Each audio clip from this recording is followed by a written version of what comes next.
Hello, and welcome to the DDW Events Vodcast, a series of in-person interviews from key industry events. I'm Megan Thomas, Multimedia Editor at DDW. At the Society for Neuroscience's Neuroscience 2024 in Chicago, which took place in October 2024, I met with Joanne Taylor, Senior Vice President of Gain Therapeutics.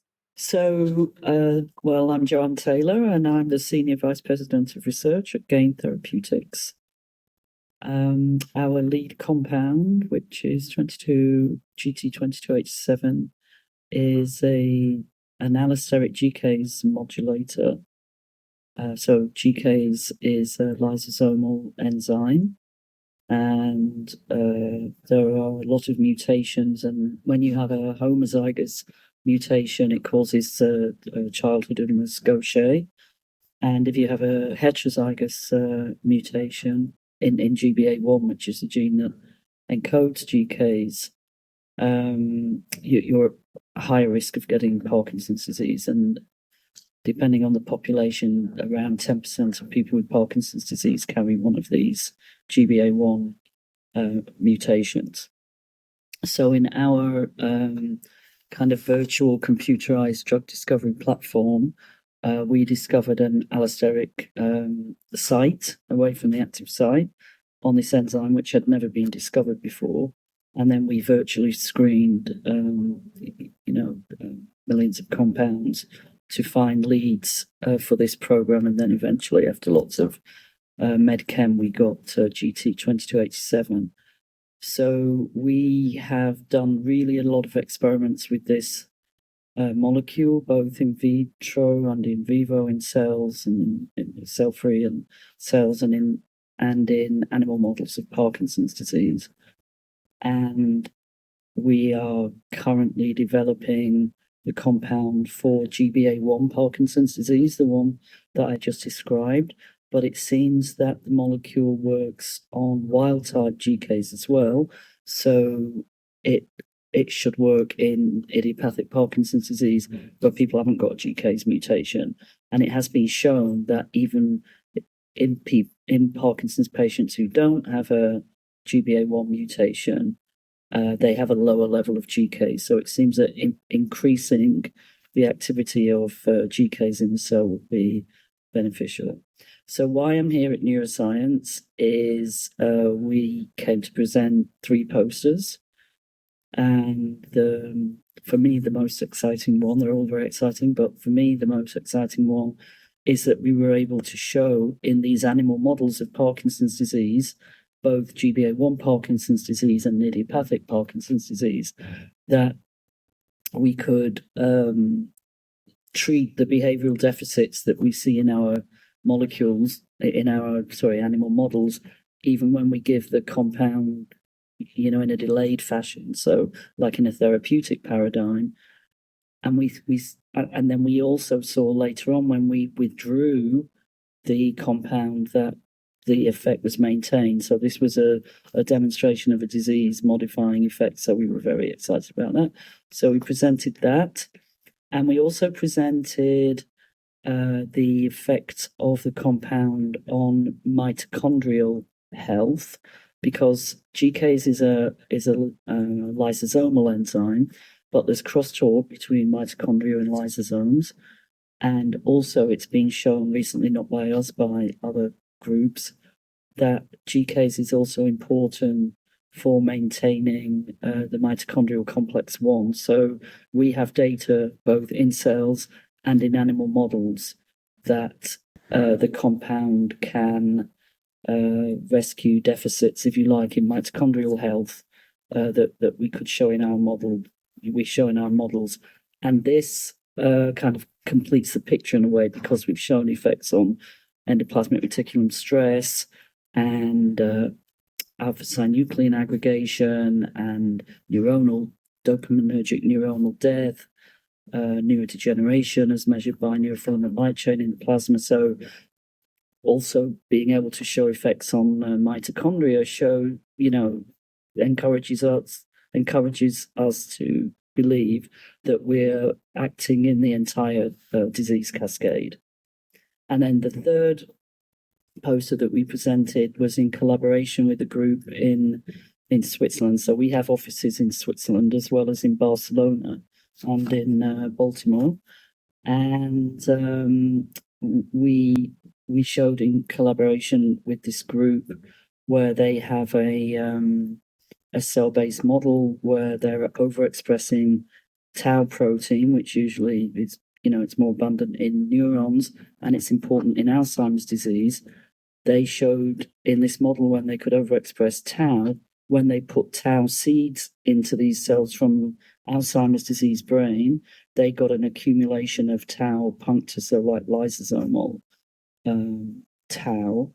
And we were able to show that the same compound was able to stop this from happening. So this kind of suggests that not only does it have a potential in Parkinson's disease, but it has potential in other neurodegenerative diseases, for example, Alzheimer's disease. So the next question is why SFN is so important to the work that you're doing. Well, one of the reasons it's so important is because it's massive, right? So lots of people come to it. I mean, it's the American Society for Neuroscience, right? But people come from all over the place. And I really like it as a forum for presenting, especially posters, because it sounds trivial, but not all conferences are like that. You have a big space to present your poster. There's a lot of room. Quite often people come, like a group of people, and you can, talk to them. And I really enjoy getting into the nitty-gritty of it and talking about, the detail of, the work that goes on.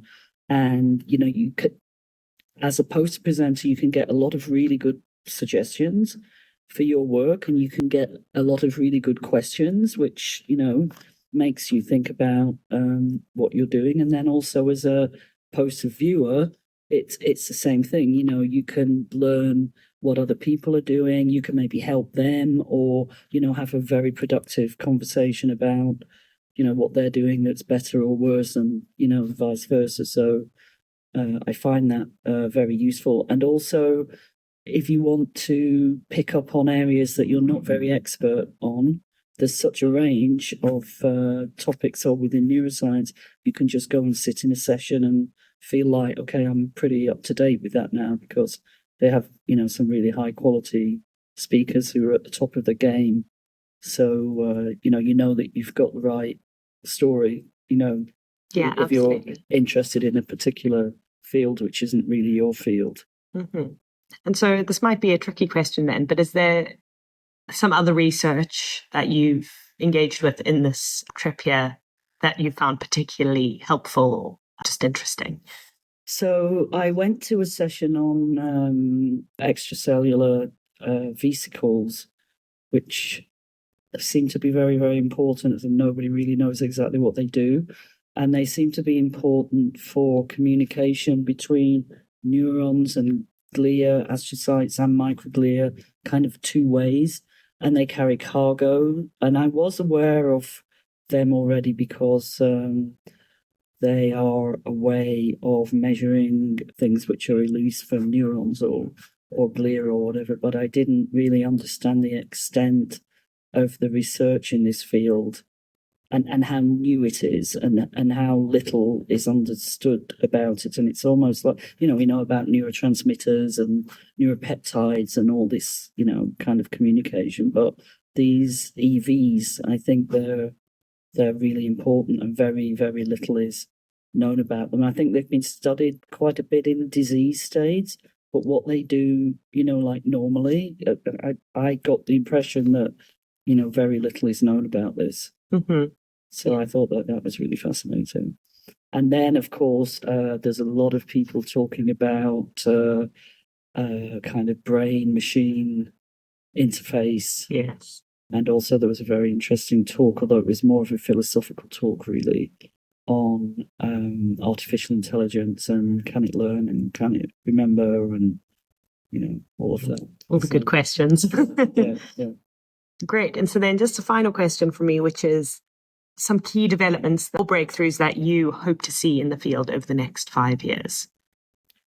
Yeah, so in my particular field, which is more neurodegeneration, There have been a few breakthroughs with disease-modifying treatments, but there have been in ALS particularly, there was an antisense that was approved. I think it was last year, and in Alzheimer's disease, there have been some antibodies that have been approved, but they offer some hope and it's a start, but they're problematic. They cause some microhemorrhaging and other kind of side effects. But I think, over the next 5 years, we should be seeing, small molecules, not these macromolecules. Ours hopefully will be one of them, that are disease modifying, and they don't carry these risks of these, like antibodies in particular.